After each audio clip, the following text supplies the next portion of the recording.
मेरे प्यारे मित्रों, आप सभी का स्वागत है आपके गुरजीत चैनल एसपी चैनल पे।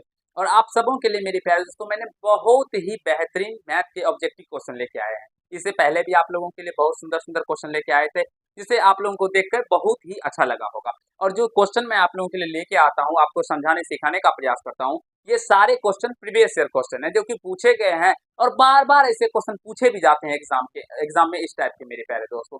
तो देखिए, सीखिए और आनंद लीजिए मेरे प्यारे दोस्तों ऐसे प्रश्नों को करने का। देखिए, ये क्वेश्चन मैंने आप लोगों को एसडब्ल्यू के रूप में दिया था और कहा था जो ये क्वेश्चन का कमेंट है उसमें आप लोग कमेंट कीजिएगा इसका आंसर। देखिए मेरे प्यारे दोस्तों, समझने का प्रयास कीजिएगा जो कैसे हम इसको बनाएंगे।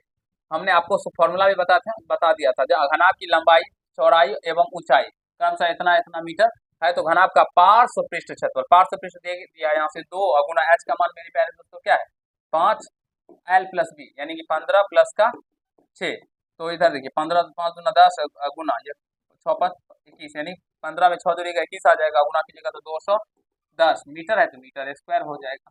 तो यहाँ से 210 metre square option number B. जो जितने भी भाई ऐसे प्रश्न को बनाए होंगे उनका ऑप्शन नंबर बी जो आया होगा वो सही होंगे, बाद में सारे बच्चे हमारे गलत हो जाएंगे। चलिए नेक्स्ट क्वेश्चन की ओर चलते हैं।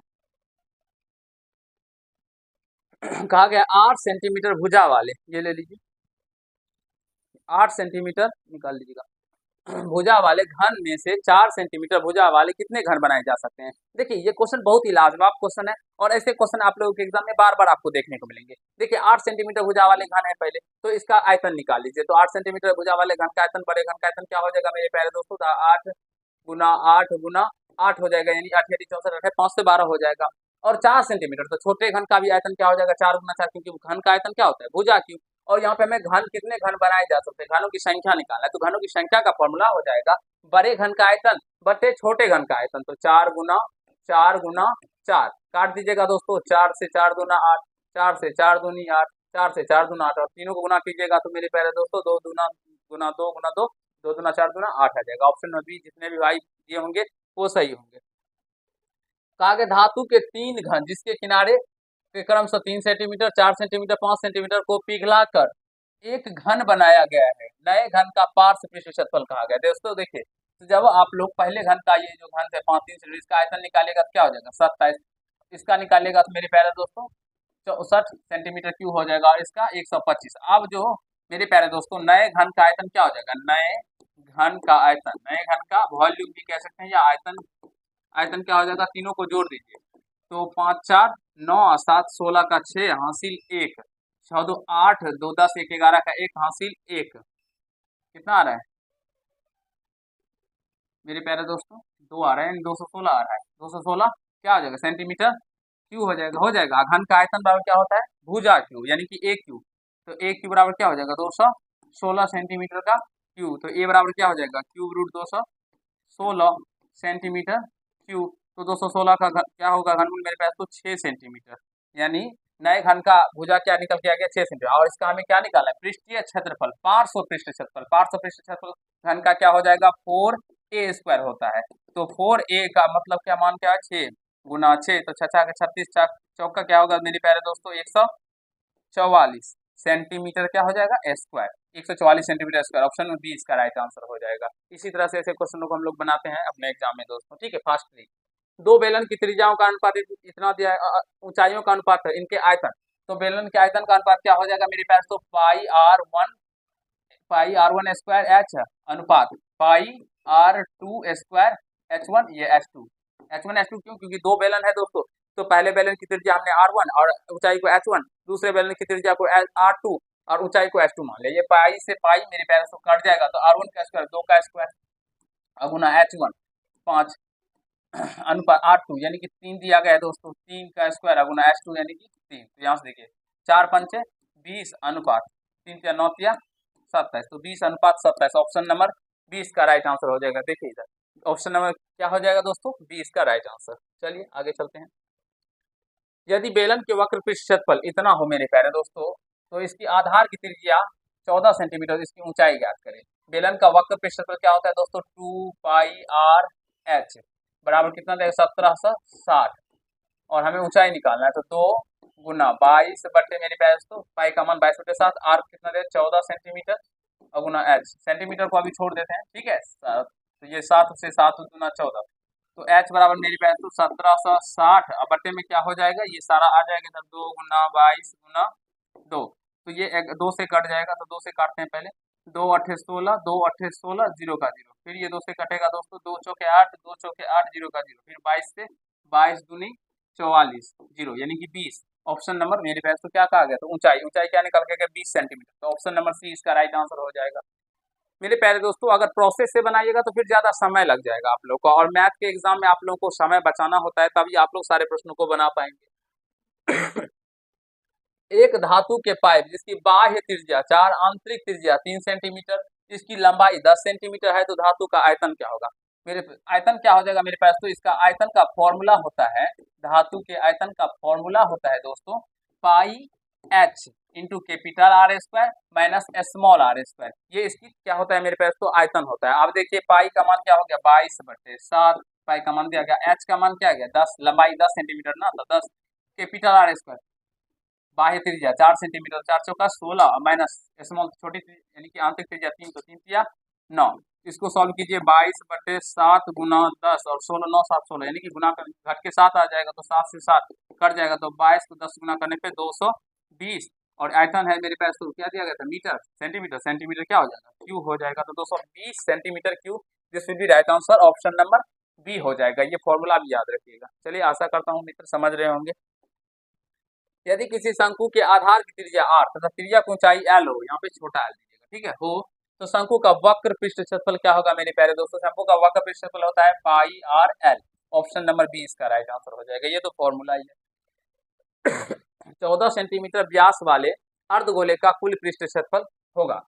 अर्धगोले का कुल पृष्ठ क्षेत्रफल क्या होता है दोस्तों, अर्धगोले का कुल पृष्ठ क्षेत्रफल होता है 3 पाई आर स्क्वायर, तो 3 और पाई पाई रहने देते हैं, आर स्क्वायर, आर क्या है 14, तो 14 का स्क्वायर क्या होता है मेरे प्यारे, तो 3 पाई गुना 14 का स्क्वायर क्या होता है 196, 196 को गुना कर दीजिए, 6 18 का 8 हासिल 1, 19 9 27 का 1 28 का 8 हासिल 2, 3 2 5 588 पाए, देखिए 488 आ रहा है क्या, हाँ 488 ही आएगा, 9 27 1 28 का 8, देखिए तो 14 का स्क्वायर 196 होता है ना, 147, 2 पाई आर स्क्वायर तो नहीं होता है, कुल पृष्ठ क्षेत्रफल को अगर हाथों की इसका 3 ही होता है, तो आर स्क्वायर, सॉरी मेरे प्यारे दोस्तों, यहाँ पे हमें व्यास दिया गया है, व्यास दिया गया और यहाँ हमने डायरेक्टली व्यास ही रख दिया, यहाँ पे क्या होता है 7 न होता है, क्योंकि व्यास डी बराबर क्या होता है दोस्तों 2r, और डी 2r बराबर क्या हो जाएगा दोस्तों, 2r बराबर यहाँ पे कितना दिया गया 14 सेंटीमीटर, तो r बराबर क्या हो जाएगा 2 सत्ते 14, यानी कि 7 निकल के आ गया, तो 7 का स्क्वायर यहाँ पे आप लोगों को करना होगा, तो 7 का स्क्वायर क्या होता है दोस्तों 7 सत्ते 49, और 49 को जब गुना कीजिएगा 9 27 हासिल 2 4 12 2 14 यानी 147 pi, this will be right answer, option number A हो जाएगा मेरे प्यारे दोस्तों। क्वेश्चन नंबर 58 का आंसर क्या हो जाएगा आप लोगों का, ए हो जाएगा, बैठ जाइए उस पर। चलिए नेक्स्ट क्वेश्चन की ओर चलते हैं। कहा गया एक शंकु का आयतन इतना सेंटीमीटर यानी कि 1570 सेंटीमीटर, इसके आधार का क्षेत्रफल 314 सेंटीमीटर स्क्वायर है, तो इसकी ऊंचाई ज्ञात करें। मेरे प्यारे दोस्तों, शंकु जो होता है इस तरह से शंकु होता है, आप सभी जानते होंगे, और शंकु के आधार में क्या होता है, तो एक वृत्त होता है, यहाँ पे थोड़ा सा आप लोग को सिर्फ अंडा का आकार का लगता होगा, लेकिन जो आप लोग देखेंगे शंकु, तो वो एग्जैक्टली पूरा गोल होता है शंकु के आधार में। तो आधार का क्षेत्रफल यानी कि पाई आर स्क्वायर, वृत्त का क्षेत्रफल कितना दिया गया है पाई आर स्क्वायर 314, और शंकु का आयतन हम लोगों का दिया गया 1570, तो शंकु का आयतन क्या होता है दोस्तों, आयतन कितना दिया गया है 1570, तो आयतन होता है मेरे प्यारे दोस्तों शंकु का 1/3 पाई आर स्क्वायर एच बराबर क्या हो जाएगा 1570। देखिए समझने का प्रयास कीजिएगा, 1/3, अब पाई आर स्क्वायर क्या होता है दोस्तों, इसे हम लोग पाई आर स्क्वायर का मान देखिए यहाँ पे क्या दिया है 314, तो मल्टीप्लाई 314 कर देंगे, और एच, तो एच बराबर 1570। अब इस 3 से ये कट जाएगा, 4 1 5 3 8 नहीं कटेगा, तो इसको हम इस साइड लेके आ जाएंगे, तो यहाँ से एच बराबर क्या निकल के आ जाएगा हम लोगों का 1570, ये देखिए 1570, यहाँ से समझने का प्रयास, ये भाग में है तो जब बराबर की साइड आएगा तो ये मल्टीप्लाई हो जाएगा, और ये 314 क्या था गुना में था, तो ये क्या हो जाएगा भाग में चला जाएगा, तो एच का मान यहाँ से मेरे पास तो काट लीजिएगा आप लोग, तो ये किससे कट है 7 28 और 8 5 28 3, 2 से काटते हैं पहले हम लोग, दो एक का दो, फिर दो पंच 10, दो सत्ते 14, फिर ये दो से कट जाएगा, दो सत्ते 14, एक दो अट्ठे 16, दो पंच 10, ये 5 7 85। अब यहाँ से देखिए 7 दूना 14, ये 7 से नहीं कट रहा है, फिर 3 7 5 12 13, 3 से भी नहीं कट रहा है। देखिए मेरे पास तो इसके अकॉर्डिंग हमें ऊंचाई निकालना है, ठीक है ना, ये कटेगा किसी न किसी से। 5 से ये डायरेक्टली कट रहा है ना, 5 सत्ते 35, 15 पचपन 35, 5 मिनट में डायरेक्टली कट जाएगा, 5 से 15, यानी कि 15 मेरे प्यारे दोस्तों क्या निकल के आ जाएगा, इसका ऊंचाई सेंटीमीटर में हो जाएगा, सेंटीमीटर या सेंटीमीटर, 15 सेंटीमीटर। This will be right answer, option number B. इस तरह से आप लोग निकाल सकते हैं, ये याद रखिएगा, ये फॉर्मूला आप लोगों के लिए बहुत ही यूजफुल होने वाला है। कभी कभी आपको डायरेक्टली एग्जाम में पूछा भी जाता है, जो शंकु का आयतन क्या होता है, शंकु का पृष्ठ क्षेत्रफल क्या होता है, शंकु का कुल पृष्ठ क्षेत्रफल क्या होता है, इससे पहले हमने आपको बताया है। बेलन का क्या होता है, अभी आप लोगों को बहुत ही करवाया। चलिए नेक्स्ट क्वेश्चन की ओर चलते हैं। यदि एक गोला की त्रिज्या 2r हो तो इसका आयतन, सबसे पहले तो गोला का आयतन क्या होता है मेरे प्यारे दोस्तों, समझने का प्रयास कीजिएगा। गोला का आयतन मेरे प्यारे मित्रों, गोला का आयतन होता है 4/3 पाई r क्यूब। जब गोला का आयतन सॉरी त्रिज्या r होता है तो उसका आयतन क्या हो जाएगा, 4/3 पाई r क्यूब। अब हमें कहा गया है जो इसकी त्रिज्या को 2r करेंगे, तो पाई अगुना r क्यू, यानी कि 2r का क्या कर देंगे हम लोग, क्यू कर देंगे। तो यहाँ से 4/3, और समझने का प्रयास कीजिएगा, पाई मल्टीप्लाई 2 का क्यू कीजिएगा तो 8 हो जाएगा, और ये आर क्यू निकल के आ जाएगा। हमें क्या कहा गया, तो आयतन क्या होगा, ऑप्शन में देखिए दोस्तों, तो ये 8 चौका गुना कीजिएगा तो क्या होगा, 32/3 पाई r क्यू, 32/3 पाई r क्यू, ऑप्शन नंबर यही हो जाएगा, क्योंकि ये इस तरह से लिखा गया ऑप्शन नंबर ए मेरे पास। तो 32 पाई r क्यू/3, पूरे के बट्टे में 3 दिया गया है, तो ऑप्शन नंबर ए इसका राइट आंसर हो जाएगा। आशा करता हूं दोस्तों आप सभी बहुत ही अच्छे तरीके से किसका ये ले लें समझ गए होंगे, और आप सभी सीख रहे होंगे। इसको आयतन को, इसको आप लोग अपने कॉपी पे नोट डाउन करते चलेगा। जो भी फॉर्मूला आप लोगों के लिए हम लिखते हैं ये बहुत ही यूजफुल होता है आप लोगों के लिए, ठीक है ना, इसे नोट करते चलिएगा। यदि पी एक्स इतना और क्यू एक्स इतना हो तो पी एक्स भागा क्यू एक्स का घात होगा। हमें यहाँ पे क्या है, पी एक्स में क्यू एक्स से डिवाइड करना है। देखिए दोस्तों, अगर भाग लगाइएगा तो आपका ज्यादा समय लग जाएगा। इसमें देखिए चर का सबसे अधिकतम पावर क्या है, एक्स पे पावर 4, और इसमें जिससे हम भाग देंगे, इसमें देखिए एक्स पे पावर क्या है मेरे पास, तो सीधा सिंपली आप लोग भाग लगा सकते हैं यहाँ से। अब यहाँ से भाग लगाइएगा तो क्या होता है, निकल के आएगा भागफल, और यहाँ से इसका घात क्या हो जाएगा, चर का अधिकतम घात भागफल का घात हो जाएगा, यानी कि 2 हो जाएगा। ऑप्शन नंबर ए इसका राइट आंसर हो जाएगा। और इस तरह के क्वेश्चन आपके एग्जाम में बार बार पूछे गए हैं, और बार बार एक ना एक आपको देखने को जरूर ही मिलेगा। चलिए नेक्स्ट क्वेश्चन की ओर चलते हैं। कहा गया निम्नलिखित में से कौन द्विघात समीकरण है, कौन सा मेरे प्यारे दोस्तों द्विघात समीकरण है। सबसे पहले आपको यह समझना होगा, जो द्विघात समीकरण में चर का घात होता है वो पूर्ण संख्या होता है मित्रों, ठीक है। यहाँ पे ये रूट में एक्स है, और जब कभी भी रूट में एक्स हो दोस्तों तो इसका मतलब वो एक्स पे पावर क्या हो गया, 1/2, तो ये पूर्ण संख्या हुआ नहीं, इसीलिए ये द्विघात समीकरण होगा नहीं। यहाँ पे भी बट्टे में एक्स है, 1/x है, 1/x को हम लोग क्या लिखेंगे, एक्स पावर -1। तो जब कभी पावर माइनस में आ जाए तो भी ये भी नहीं होगा मेरे पास, तो यहाँ पे भी एक्स स्क्वायर नीचे है तो ये भी नहीं होगा। तो this will be right answer, option number D ही हो जाएगा। आप लोग इसको सॉल्व भी कर सकते हैं, सॉल्व करने पे आप लोगों को ये द्विघात समीकरण प्राप्त हो जाएगा, क्वाड्रेटिक इक्वेशन। आशा करता हूँ समझ पा रहे होंगे, सीख रहे होंगे। यदि द्विघात समीकरण इतना का एक मूल 2 हो तो के का मान बताना है। दोस्तों एक शून्यक दिया गया है, एक मूल के दिया गया है 2, यानी कि एक्स का मान क्या दिया गया, 2 2 रखिए यहाँ पे, 2 का square plus 2k into x, यानी कि एक्स के जगह पे 2 प्लस का 4 बराबर में मेरे पास तो 0। आराम से सॉल्व कर लीजिए, 2 दूना 4 प्लस का 2 दूना 4k और प्लस का 4 बराबर मेरे प्यारे दोस्तों 0। तो ये 4k अब 4 4 क्या हो जाएगा, प्लस का 8 बराबर में क्या होगा 0। तो यहाँ से 4k बराबर में मेरे पास तो प्लस में 8 इधर आएगा तो माइनस का 4 से कट जाएगा 2 मर्त में, और जिसके का आंसर मेरे पास तो k का मान माइनस का 2 निकल के आ गया। तो यहाँ से ऑप्शन नंबर इसमें बी में ही माइनस लगाते हैं, तो ऑप्शन नंबर बी हो जाएगा, ठीक है दोस्तों। यहाँ पे दो बार यानी कि एक बार माइनस टूट गया होगा टाइपिंग महोदय की वजह से तो ऑप्शन नंबर 63 का क्या हो जाएगा, 63 का क्वेश्चन का ऑप्शन नंबर 20 का राइट आंसर हो जाएगा। और इस तरह के क्वेश्चन एक ना एक आपको जरूर ही देखने को मिलेंगे। कहा गया यदि x प्लस 3 इतना का एक गुणनखंड हो तो a का मान, सिंपल सा मेरे पास तो x प्लस 3 क्या है, इसका गुणनखंड है, जिसके बराबर में 0, तो x बराबर क्या निकल के आ गया, माइनस का 3। तो अब यहाँ से माइनस का 3 इसमें रखिए, तो a गुना एक्स स्क्वायर यानी -3 का स्क्वायर प्लस x यानी कि माइनस का 3 प्लस का 1, ये रखिएगा तो 0 निकल के आ जाएगा इसके बराबर में। तो a -3 का स्क्वायर कीजिएगा कितना आएगा, 9 आएगा, प्लस का 9, तो ये 9a प्लस माइनस, माइनस का 3 और प्लस का 1 इक्वल टू 0, यानी कि 9a और ये घट जाएगा कितना निकल गया माइनस का 2 इक्वल टू 0। तो 9a बराबर में क्या हो जाएगा, माइनस में 2 इधर रहेगा तो प्लस का 2 हो जाएगा, a बराबर में 9 निकल के आ जाएगा। तो this will be right answer option number C, 2/9 होगा। ए का मान हमसे पूछा गया है और इस तरह के क्वेश्चन आपको जरूर एग्जाम में देखने को मिलेंगे। ये क्लास 9 का क्वेश्चन है जो आपके एग्जाम में पूछा गया है दोस्तों, ठीक है। कहा गया है, समझने का प्रयास कीजिएगा, p के किस मान के लिए द्विघात समीकरण इतना के मूल वास्तविक और समान होंगे। क्वाड्रेटिक इक्वेशन का बहुत ही लाजवाब क्वेश्चन है। कहा गया मूल वास्तविक और समान होंगे। मूल वास्तविक और समान तभी होते हैं जब d का मान मेरे पास तो 0 के बराबर आता है। तो यहाँ से b स्क्वायर माइनस का 4ac बराबर क्या होगा 0। b ये हो गया a, एक्स स्क्वायर का कॉफिशिएंट a का मान p, b का मान माइनस का 2 और c का मान क्या है 3। तो यहाँ से बी स्क्वायर यानी माइनस के 2 का स्क्वायर माइनस का 4a का मान क्या है यहाँ से p और c का मान क्या है यहाँ से 3 बराबर में 0। इसको सॉल्व कीजिएगा, माइनस 2 का स्क्वायर क्या निकल के आ जाएगा प्लस का 4, इसको गुणा कीजिएगा माइनस का 12p बराबर में 0, माइनस का 12p बराबर 0। ये 4 इधर आ जाएगा तो माइनस का 12p इक्वल टू क्या हो जाएगा माइनस का 4, क्योंकि ये प्लस में 4 है बराबर किस साइड आएगा तो माइनस का 4, तो माइनस से माइनस कैंसिल, तो p बराबर में क्या हो जाएगा 4/12। ये 4 1 जा 4, 4 3 जा 12, यानी कि p का वैल्यू 1/3 निकल के आ गया मेरे प्यारे मित्रों। इसमें कहा गया तो p का मान, तो ऑप्शन नंबर बी इसका राइट आंसर हो जाएगा। आशा करता हूँ मित्र आप सभी क्वेश्चन नंबर 65 को बहुत ही अच्छे तरीके से समझ गए होंगे जो कैसे बनाते हैं। चलिए नेक्स्ट क्वेश्चन की ओर चलते हैं।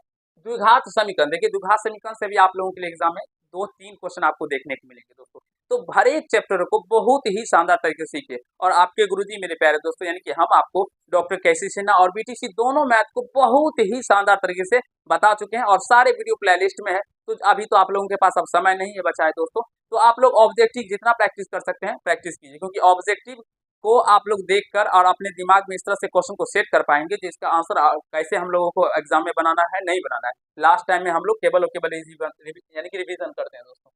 देखिए द्विघात समीकरण इतना के मूलों की प्रकृति क्या होगा।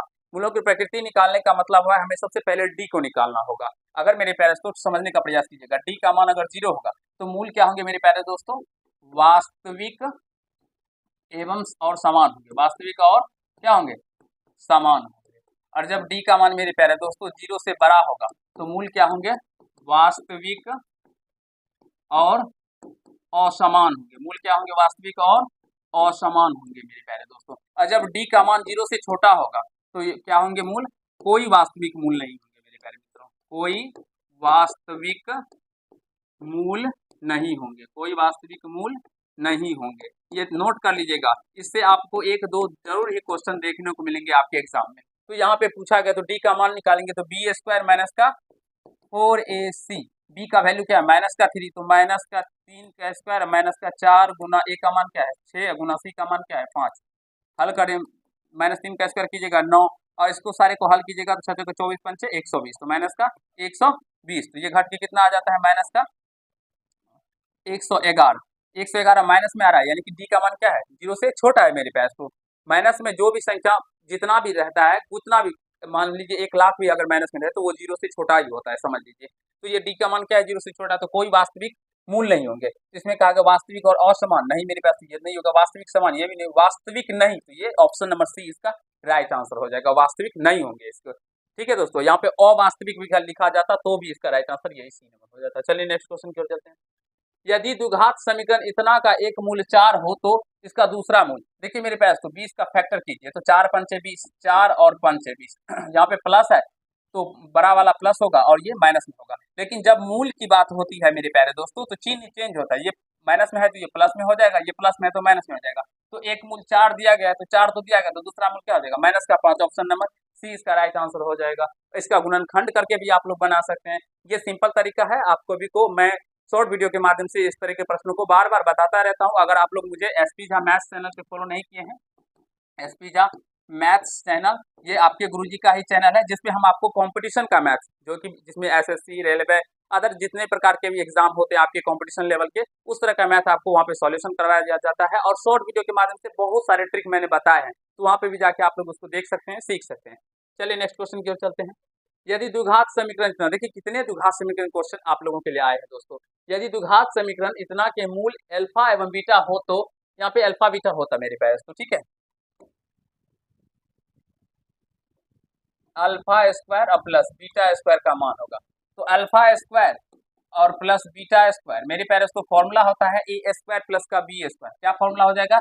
ए प्लस बी का होल स्क्वायर माइनस का 2ab यानी 2 इंटू अल्फा बीटा। एक तो ये भी फॉर्मूला होता है, एक फॉर्मूला ये भी होता है, अल्फा माइनस बीटा का होल स्क्वायर प्लस का 2ab।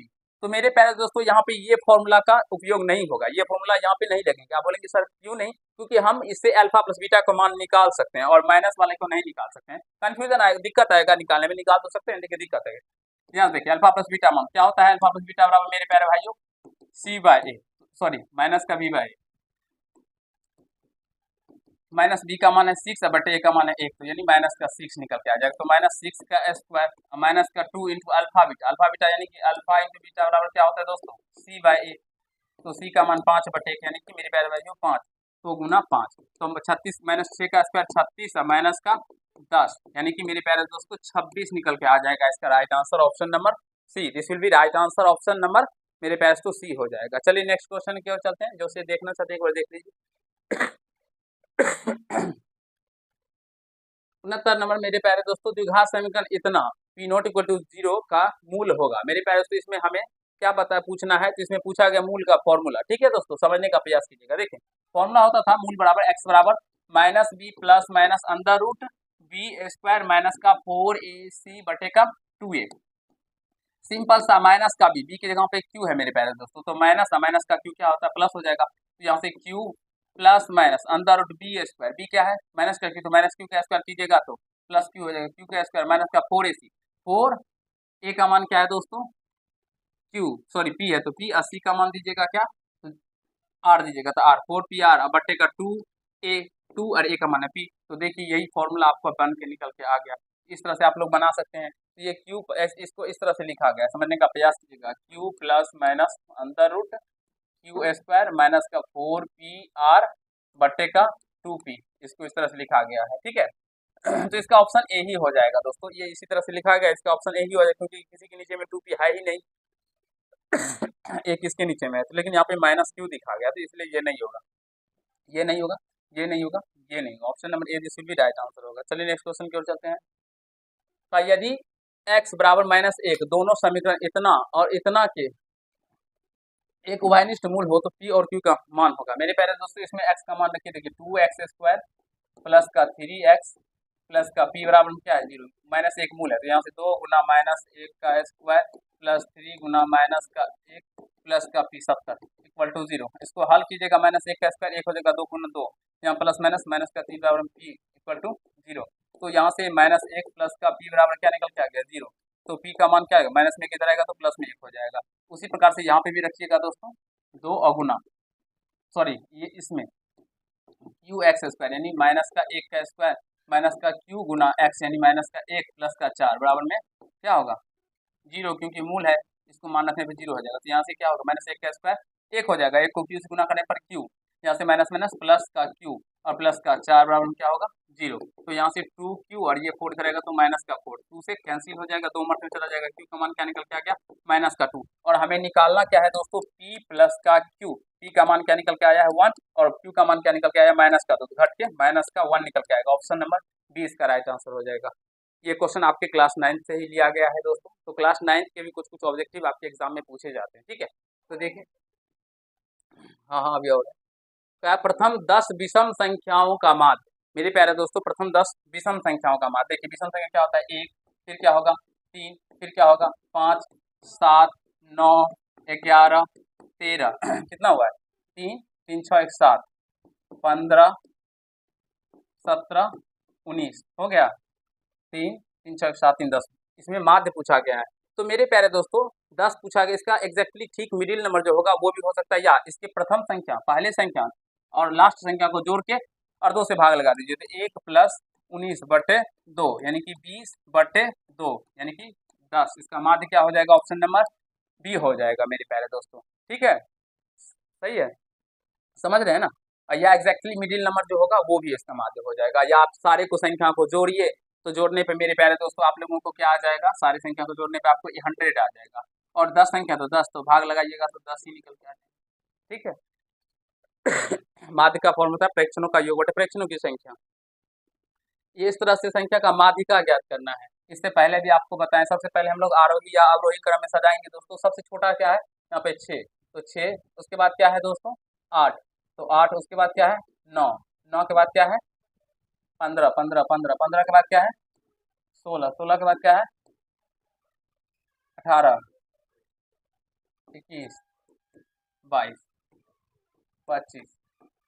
देखिए कितनी संख्या है, 3, 3 6 3 9, कितना हुआ 3 3 6 3 9। चलिए अब यहाँ से देखिए 9 संख्या n का मान कितना है 9, तो ये विषम संख्या है, तो माध्यिका का फॉर्मूला हो जाएगा मेरे प्यारे दोस्तों, माध्यिका का फॉर्मूला हो जाएगा n प्लस का 1/2 वे पद, वे पद, तो यानी कि 9 1 10 बटे दूसरा, यानी कि भाग लगाइएगा 10 में 2 से, तो पांचवें पद मेरे प्यारे दोस्तों इसका माध्यिका हो जाएगा पांचवें पद। और पांचवा पद काउंट कीजिए, पहला दूसरा तीसरा चौथा पांचवा, यानी कि 16, यानी कि 16 मेरे प्यारे दोस्तों इसका माध्यिका हो जाएगा ऑप्शन नंबर ए। आशा करता हूँ दोस्त आप सभी सीख रहे होंगे, बहुत ही लाजवाब क्वेश्चन है।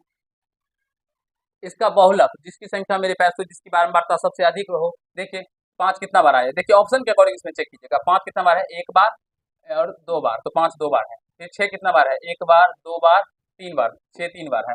2 कितना बार, 2 देखिए एक बार है तो एक बार। 3 कितना बार आया, 3 एक बार, तो मेरे पेरेंट्स को 3 भी एक बार आया है, 3 2 5 1 6 7, 4 3 7, जीरो भी है ना, अच्छा छोड़िए उसे गिन काउंट क्यों करेंगे, तो सबसे ज्यादा 6 आया है ना, तो ऑप्शन नंबर बी इसका राइट आंसर हो जाएगा, माध्यिका 6 हो जाएगा। हाँ, ऑप्शन में जो दिया रहेगा उसको केवल चेक करना है। अब इसमें जीरो भी दिया गया है तो हम जीरो को काहे चेक करें, क्योंकि ऑप्शन में तो है ही नहीं जीरो, इसलिए इसको चेक नहीं, सीधा ऑप्शन के अकॉर्डिंग चेक कीजिएगा तो जल्दी बनेगा आप लोग का।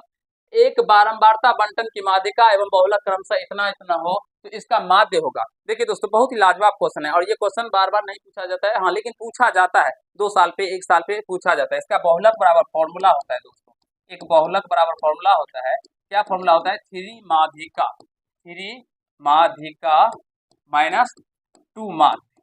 अब देखिए मेरे प्यारे दोस्तों, इस 3 माध्यिका को इधर लेके आ जाएंगे तो बहुलक से घट जाएगा, तो बहुलक कितना दिया गया है, बहुलक दिया गया 46.52। ये देखिए ना बहुलक ये वाला, यहाँ से ये माध्यिका पहले है तो पहले माध्यिका का मान बराबर 3 गुना 48.64 और माइनस का 2 माध्य, इसको गुना कीजिए तो 46.52 गुना करके इधर कर लेते हैं, ठीक है, गुना कीजिएगा तो 4 से 12 का 2,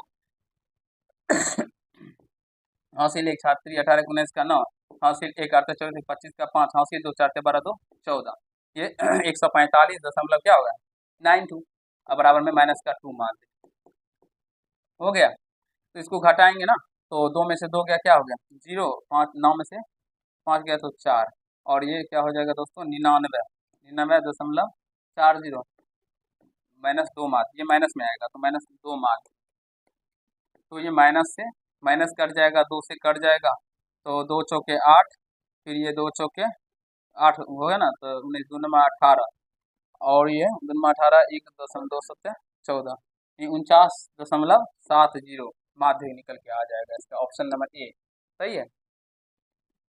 एक बार मिला लीजिएगा मेरे पास, तो ऑप्शन नंबर ए इसका राइट आंसर हो जाएगा। और ये फॉर्मूला बहुत ही यूजफुल है आप लोगों के लिए, इसे याद रखिएगा क्योंकि इससे एग्जाम में क्वेश्चन बनते हैं। चलिए नेक्स्ट क्वेश्चन देखते हैं।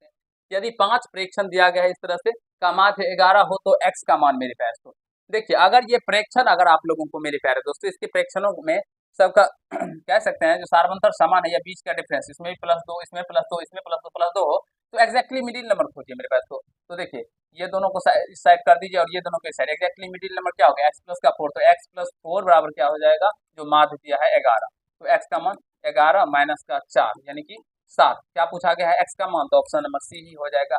या आप सारे को जोड़िएगा फिर भाग दीजिएगा तो भी निकल के आएगा, या मेरे प्यारे दोस्तों लास्ट वाला संख्या और फर्स्ट वाला संख्या और लास्ट वाला संख्या को जोड़ दिए, उसके बराबर में 11 कीजिए तो 2x प्लस का 8 बराबर में 11 हो जाएगा, और यहाँ से 2x बराबर में क्या होगा 11 माइनस का, मिस्टेक हो रहा है क्या, एक पहली संख्या और दूसरी संख्या 7 है इसका आंसर, 4 निकल के आ रहा है और